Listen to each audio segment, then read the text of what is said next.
Before we start, don't forget to like and subscribe my YouTube channel. Don't forget to join our Telegram channel for more spooky story. Now, let's begin. I want to tell you the story of a bizarre thing that happened to me 5 years ago. It was what you might call a life-changing experience, a metaphorical kick in the balls that put me on the straight and narrow after years spent in a vicious cycle of self-destructive behavior. What happened to me on that fateful night defies any rational explanation, and so the only conclusion I can make that I experienced a paranormal event. I cannot say whether it was divine intervention or a message from beyond the grave. These are questions for clever men than me, and of course, many people will claim it was all in my head, that I suffered a drug-fueled delusion or a psychological breakdown of some variety. That's what the doctors reckoned anyway, but they're wrong. What happened to me that night was real. I can't explain it, but I was somehow transported to another place, a separate plane of existence, where the rules of mortal men do not apply. What I went through was both terrifying and enlightening. I was forced to face up to my many sins, and rightfully so, but I was also offered the chance at redemption, to change my ways before it was too late. This was an opportunity I eagerly grabbed with both hands, not only because I wanted to become a better person, also since I was made to understand the consequences of my action, realizing how I needed to change my ways before it was too late. Or I recount the events of that night. Let me tell you a little about myself. I had what you might call a troubled childhood. I was born in Belfast, growing up in a rundown housing estate on the outskirts of the town. My mother was an alcoholic and went through a series of abusive partners over the years. From a young age, I was neglected and abused, and so I soon realized I needed to fend for myself, without any positive role models in my life. And with little hope for the future, I soon went down a destructive path. I caused mayhem in school, getting into fights and playing truant until I eventually got expelled. I began a life of petty crime early on, starting with shoplifting and minor vandalism, eventually graduating to break-ins and joyriding in my teens. And throughout all of this, I was abusing alcohol and drugs. I guess I inherited my mother's addictive personality, or maybe I just wanted to dull the pain. I would like to say I fell in with a bad crowd, but the truth is I was the worst of the lot. By the time I turned 16, I was an unholy terror on my estate, so much so that I came to the attention of the local hardmen. Now let me explain something about the community I grew up in. Where I come from, we don't have much time for the police and the courts. There are historical and political reasons for this that I won't go into here. But suffice to say, this mistrust of the authorities is a lasting legacy of the trouble. The estate I grew up on isn't exactly a no-go area for the police, but they only come down here in heavily armored convoys and never receive a warm welcome. Likewise, in my community, anyone who cooperates with the police is a tout or informer, and that's not a label you want attached to you. Believe me. Now you can imagine being a teenage lad getting threatened by big men with masks and guns. That's going to be enough to scare the shit out of your average kid. But sometimes the message doesn't get through, and the next step is a punishment. Beating usually administered with a baseball bat or hurling stick down some back alley. I'm one of those idiots that didn't heed the first warning and got a beating as a result. It was a terrifying and excruciating experience that left me with a broken arm and several cracked ribs. I spent a few weeks in recovery, but was soon back to my old I guess I'm a slow learner. Still, I was more careful after the beating and managed to stay under the radar for a time at least. Punishment beatings don't always work, and so the paramilitaries will often escalate their violence to the next level. That's a kneecapping. Imagine holding a kid down on the pavement and putting a bullet through both their legs. Well, that's a common occurrence in my hometown. Needless to say, getting shot through both kneecaps will cause you serious injuries. But the majority of victims will walk again after a lengthy period of medical care and rehabilitation. There are exceptions, of course. I remember hearing of one incident where the gunman couldn't find a pistol and so used a shotgun, blowing the victim's leg off in the process. On another occasion, the bullet hit the victim's main artery, and the poor fellow bled to death before the ambulance arrived. Still, These attacks are meant to be non-fatal, which brings me to the final escalation. The nut job, a bullet through the head. Outright killing doesn't happen as often as it used to. Murder investigations are a big deal, and it's a hard enough crime to get away with. Also, only a crazy bastard would keep fucking around after they've been shot through both legs. You might expect the community to be revolted by such brutal attacks. Well, some are, but others support punishment attacks, or at least are willing to justify such actions. There's a saying where I come from that goes, "They didn't get shot for nothing." There is, after all, a certain attraction to this brutal and swift form of vigilante justice that satisfies a primal urge for violent retribution against those who've wronged us. As for me, I have some perspective on this situation now, but during my teenage years, I was wild and out of control. I hated myself and held nothing but contempt for the world around me, being determined to go down the road of self-destruction. And I didn't care who I hurt along the way. My worst moment came one summer's night, shortly after my 18th birthday. I was high on drugs and in the mood to cause some mayhem. I was seeing a girl at the time. Her name was Zoe. I won't claim she was the love of my life. That would be dishonest. Nevertheless, we had a connection. It wasn't just about the fucking and the drugs. Zoe had a similar upbringing to my own, being abused as a young girl and subsequently filled with an uncontrollable rage against the world. We both had a passion for rebellion and mayhem, pushing each other to new extremes during our shared path to self-destruction. I guess there was only one way it was going to turn out. I'll never forget the events of that night when Zoe and I got fucked up on coke and vodka and had the great idea of stealing a car. We sneaked through a posh area of town and broke into a fancy BMW, taking it on a joyride through the city center. I was driving, tearing through the city streets at high speed, while off my head on a deadly cocktail of drinks and drugs. You can probably guess what happened next.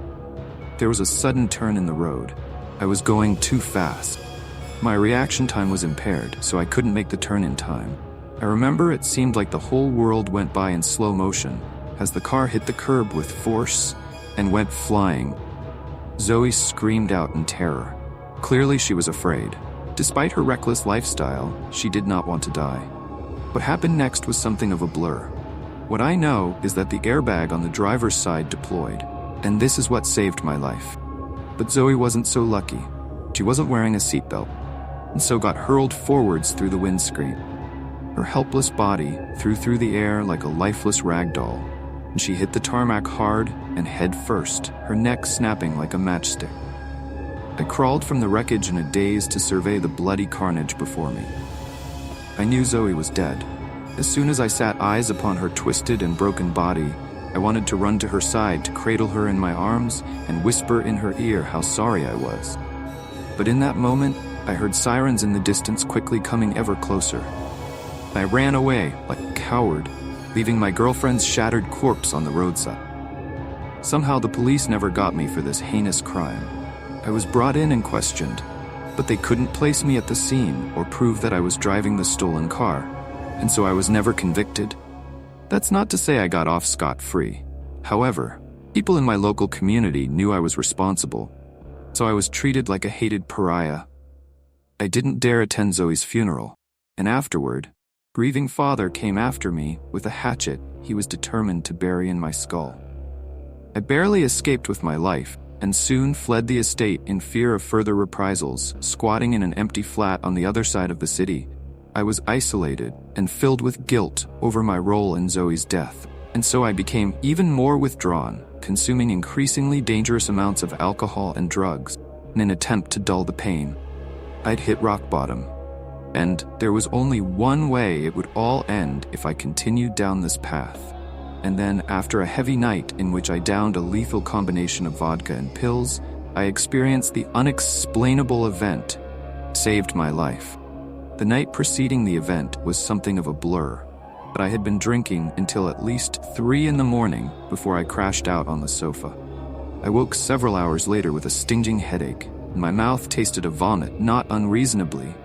I expected it to be morning, and yet it was still dark, with barely a ray of sunlight coming through the thin lace curtains of my dilapidated little bedsit.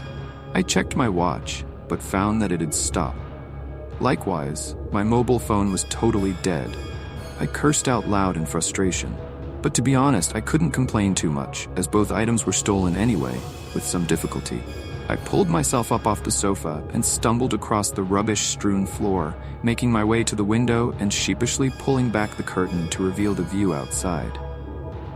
I soon confirmed that it was still dark out, and clearly there was something very wrong with the view before me. The sky was almost entirely black, without even a singular star visible.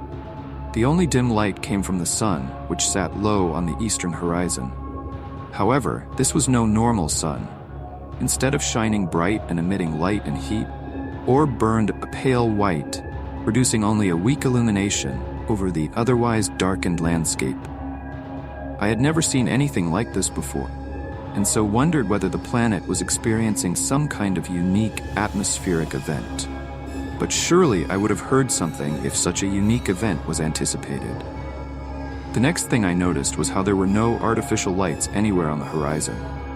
Now, I lived on a top-floor flat, and so had a pretty good view over the city, and so usually my evening would be illuminated by the bright city lights. But now there was nothing. I thought it was possible that there could be a massive power outage. However, it wasn't just the electricity that was out. There were also no headlights to be seen, no traffic on the streets below me.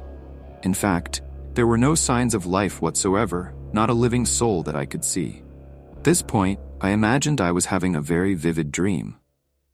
I couldn't think of any other logical explanation.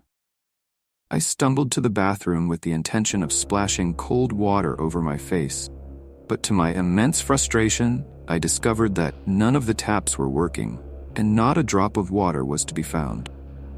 I swore in anger as I stormed out of the bathroom and made my way to the small kitchen, where I found a half-full bottle of water that I promptly emptied over my head before slapping myself hard across both cheeks. But all to no avail. I didn't wake up, and so could only conclude that this wasn't a dream. I explored the rest of my small flat and soon discovered that nothing was working. The lights and the TV and all the electrical devices were dead, and the heating was also off. But despite the absence of central heating, couldn't help but notice how warm it was inside the flat, with the temperature seeming to increase with every passing minute. Soon I was sweating profusely due to the inexplicable heat. I rummaged through the kitchen drawers and found a couple of candles which I lit and placed around the apartment to provide some illumination. By this point, I was feeling very uneasy and more than a little frightened. Nevertheless, I decided to leave my flat to investigate, hoping that I could find somebody who knew what the hell was going on. As soon as I opened the front door, I was hit by another wave of intense heat. My nostrils were filled with a terrible stench that reminded me of burning flesh. This didn't bode well, but I forced myself to step out into the darkened corridors. I proceeded throughout the building, lighting my way with a cigarette lighter, shouting out and banging loudly on the doors of my neighbors, but no one answered. I found no signs of life. The entire building appeared to be abandoned, as if all the residents had suddenly disappeared into thin air. It would be fair to say I was pretty frightened by this. I had no idea what was going on, but I had a terrible feeling that I wasn't in Kansas anymore. I remembered the worst thing about the situation was how I was all alone, cut off from the world, and without help. I briefly considered widening my search and leaving the building to search for other survivors. But I didn't much fancy wandering through the pitch-black streets alone, and so I returned to my flat and waited, hoping that eventually someone would come and find me. The heat was stifling by this point. My hangover hadn't improved, and so I was soon worn out, unable to keep my eyes open. I eventually lowered my head to the couch, closed my eyes, and fell back asleep. I got rudely awoken sometime later by a loud banging against my front door. I shot up from the sofa, rubbing my eyes as I quickly sought to regain my senses. For a brief moment, I hoped that my earlier experiences had, in fact, been a vivid nightmare from which I had now awoken. However, once I surveyed my surroundings, I realized that nothing had changed. The world was still shrouded in darkness, and the near unbearable heat was as stifling as ever. Banging continued, getting louder and heavier. Whoever was on the other side of the door wanted in, badly banging his fist against the wooden frame so it shook on its hinges. He began yelling through the letterbox. "Open this fucking door," he shouted. "Open up, or I'll break it down. So help me."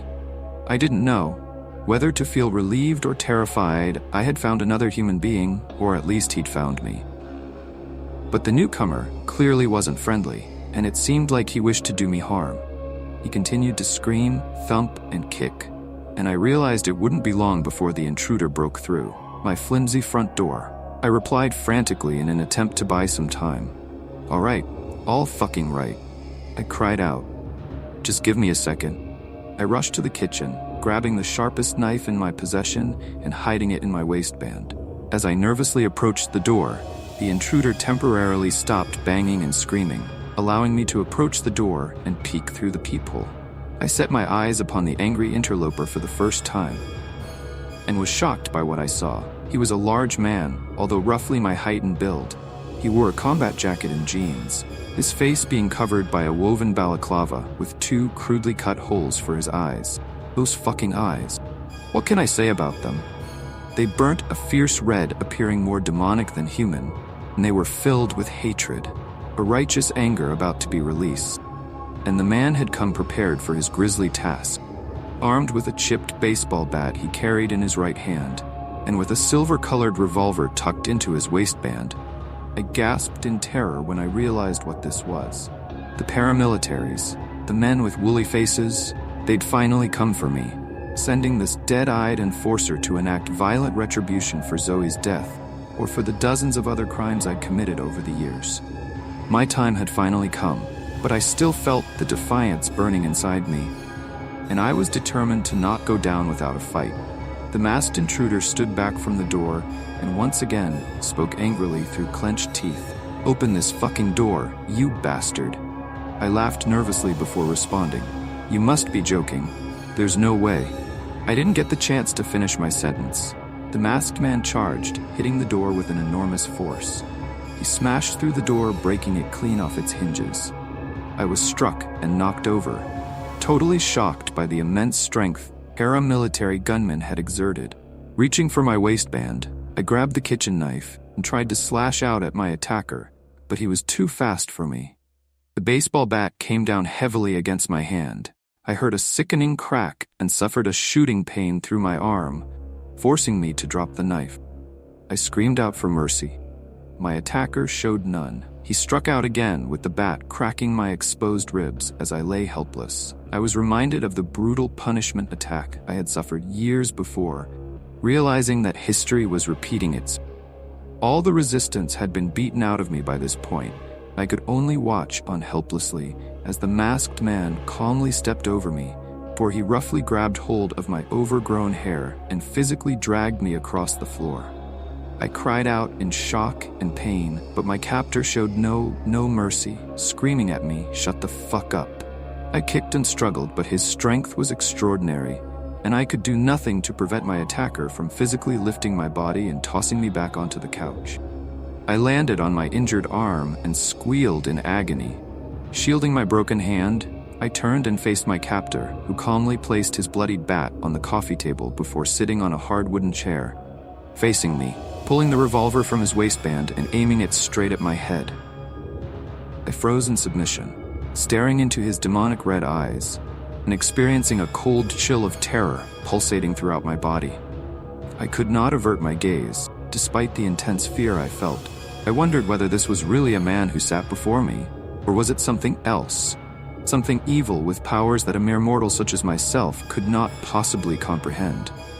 Surprisingly, the gunman eased up once he had invaded my home and violently subdued me. By now, I had been reduced to a submissive captive, completely at his mercy. I breathed heavily as he glared at me, covering me with his gun and with his finger poised on the trigger. He did not speak, and several moments passed by in tense silence. Eventually, I managed to open my mouth and speak through trembling lips. "Who are you?" I muttered. "What do you want from me?" The gunman snorted in a mocking manner before answering. His voice was deep and menacing. "You know who I am and why I'm here," he answered. felt a cold chill of tear running up my spine as all the color drained from my face. My worst fears had been realized. The gunman's next action surprised me. He kept the revolver trained on me, but reached out with his other hand, grabbing a half-empty bottle of vodka from the dining table and holding it aloft. "Here," he exclaimed, "you look like you could use a drink. Catch." He threw the glass bottle, which I managed to catch with my uninjured hand. My captor was right. My broken hand was aching and I was scared shitless, so I certainly could use a drink. Nevertheless, I feared this could be a trick. I looked suspiciously toward my gun-wielding captor, and he nodded back at me, saying, "Go ahead." I unscrewed the top of the bottle and slowly raised it to my dry lips. I took a large gulp. There was something wrong. The alcohol tasted like poison in my mouth, and much worse than anything I'd ever ingested. I couldn't swallow the vile liquid, and so I spat it out, dropping the bottle as I did. "So fuck," I swore in dismay. The gunman laughed boisterously, his loud bellow filling up the room. "Well, I guess you've had enough already," he quipped. I shook my head, trying to regain my senses. Just then I heard a terrifying sound emanating from outside of the flat's window, something similar to the roar of a lion or some other species of large predator. The roar continued for several seconds, a chilling noise making me jump up from the sofa and curse out loud. What the hell was that? I cried fearfully. "Sit the fuck down." The gunman swore in a menacing tone. I looked into his glowing red eyes and down at the barrel of his gun. Knew he was serious. I slowly sat back down on the couch, raising my hands defensively whilst doing so mercifully. The roaring sound had stopped, but I could still make no sense of what had just occurred. "What was that?" I repeated. "Don't worry about it," answered my captor. "You need to stay focused now." I held my head in my hands, feeling as if the whole world had gone crazy. I don't understand what's going on. What the hell is happening out there? "I told you not to worry about it," my captor answered angrily. "You are where you need to be, and you won't be leaving here unless you persuade me." I didn't know what he was talking about. His words made no sense to me, but the gun pointed at my head spoke volumes. "You've come here to kill me?" I inquired through trembling lips. "No, not exactly," he answered. The gunman paused momentarily, as if carefully considering his next words. "Think of me as more of a judge, rather than an executioner. You've done a lot of nasty shit in your time and fucked a lot of people over, not to mention wasting your own life in the process. Actions have consequences, and now you need to answer for your sins." I don't know why, but I was angered by the gunman's self-righteous speech and by the hypocrisy of his words. "Who the fuck do you think you are?" I swore angrily as I wiped the sweat from my forehead. "You break in here, smash my hand, hold me at gunpoint, and you have the cheek to call yourself a judge. You're nothing but a brain-dead thug. Go ahead and shoot me if that's what you're planning. But don't you dare fucking pretend that you're better than me." I soon regretted my angry outburst and fearfully awaited the gunman's response. However, at that very moment, the roaring sound began once again, louder and closer. This time, the roar was so fierce and visceral, conjuring images in my mind of a bloodthirsty predator roaming the dark streets while hunting for prey. I looked at the gunman, my eyes wide with fear. My captor remained perfectly calm, speaking through his woolly balaclava and asking, "Would you rather answer me or take your chances out there with him?" It wasn't much of a choice, but rather a case of better the devil. I took a series of deep breaths, lowered my head, and forced myself to ask the question, "What are you going to do with me?" I asked nervously. "That depends," he answered. "I want to give you a fair hearing. You think this is a kangaroo court, but I like to do things properly.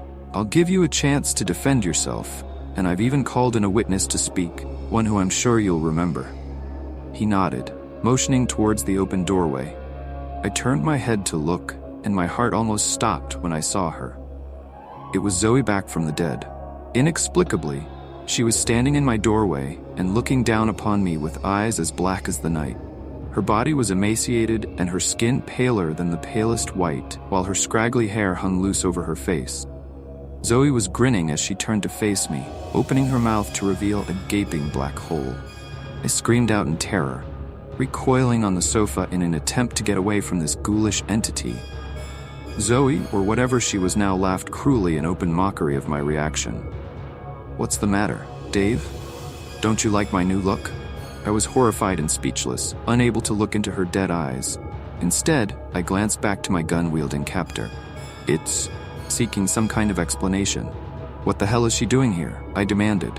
The masked man shrugged his shoulders nonchalantly before answering. She's your witness, or perhaps you are hers. Either way, I would suggest that now is an opportune moment for both of you to gain some closure.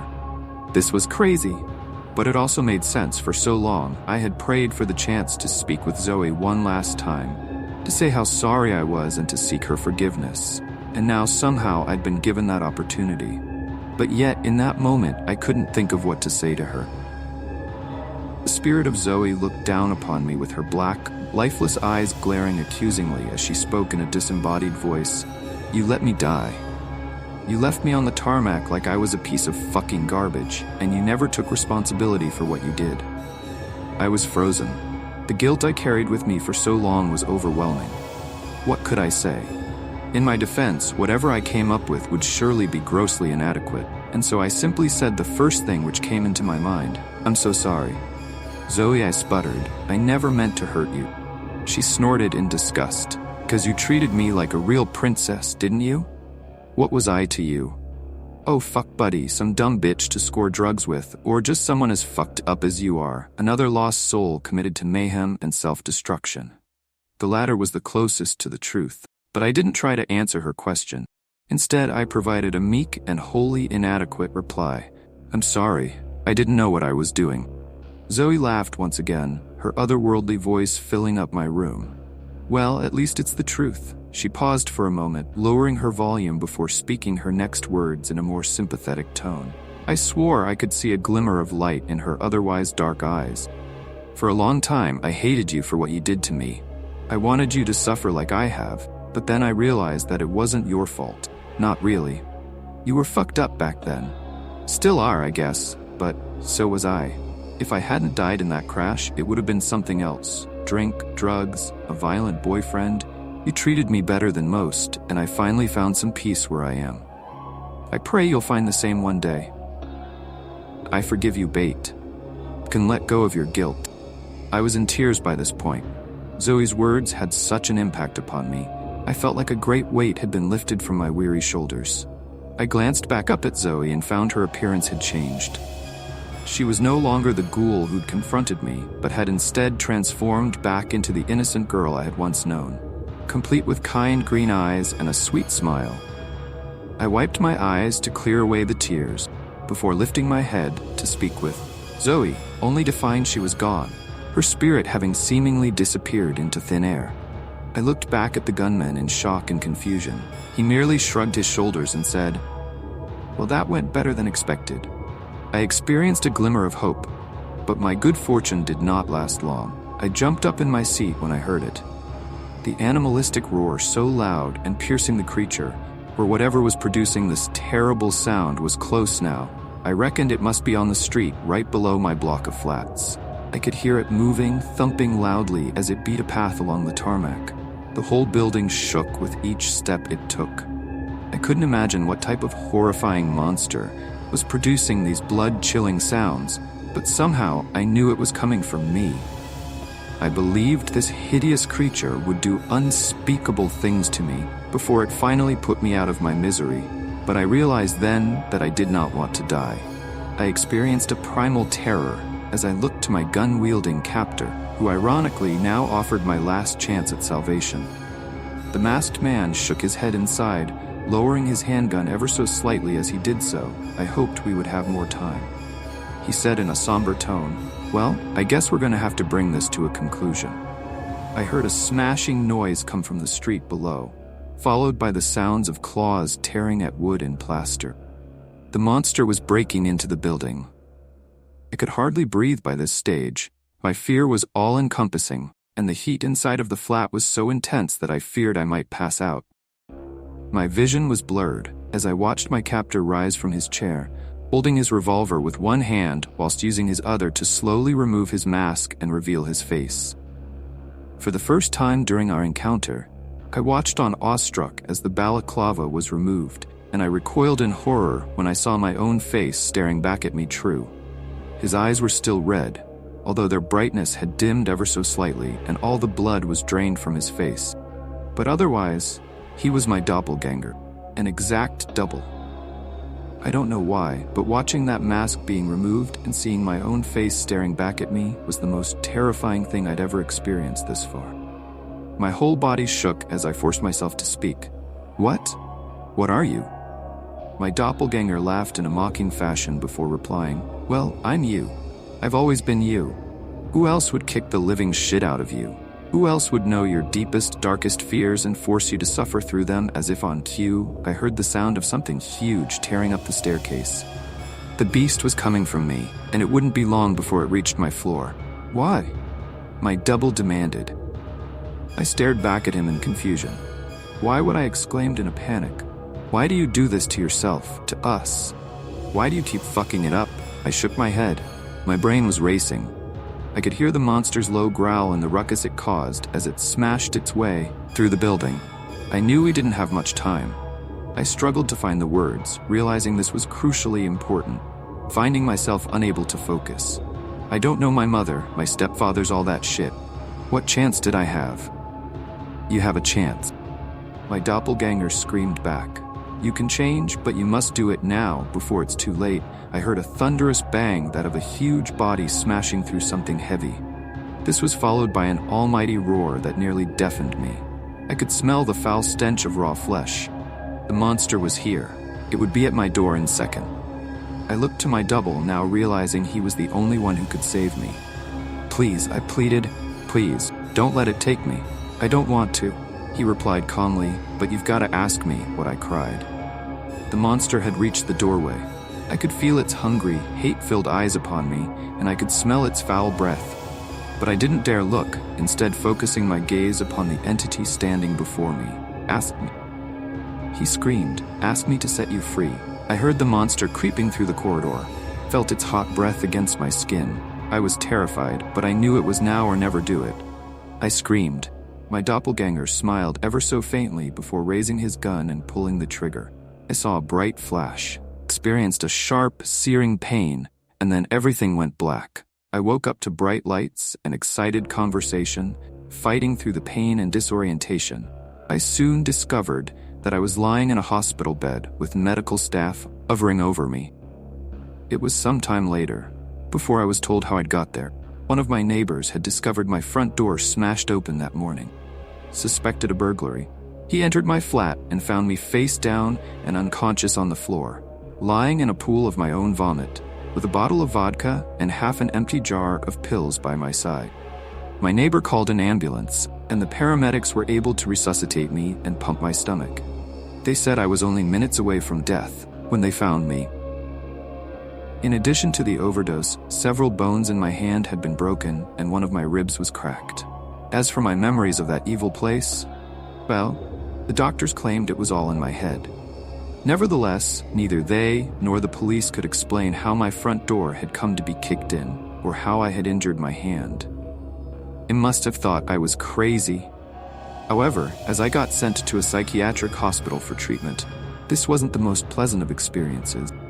But in a way, it was the best thing for me since I got sober and received counseling to help me come to terms with all I'd been through. I've been on the straight and narrow ever since, achieving goals I never would have previously thought. I'm determined I'll never return to being the reckless and self-destructive person I once was. I don't know what exactly happened to me that night, or who or what saved my life. I do know that I'm very lucky to be here, and I remind myself of this fact every day. And so what advice would I give to someone in a similar position? What would I say to a kid going down the same path of self-destruction as I once did? I tell them that it's not too late to change and to turn your life around. Because believe me, you don't want to go through what I did. Don't wait for that knock on the front door from the man with the woolly face. I was lucky, but you may not be.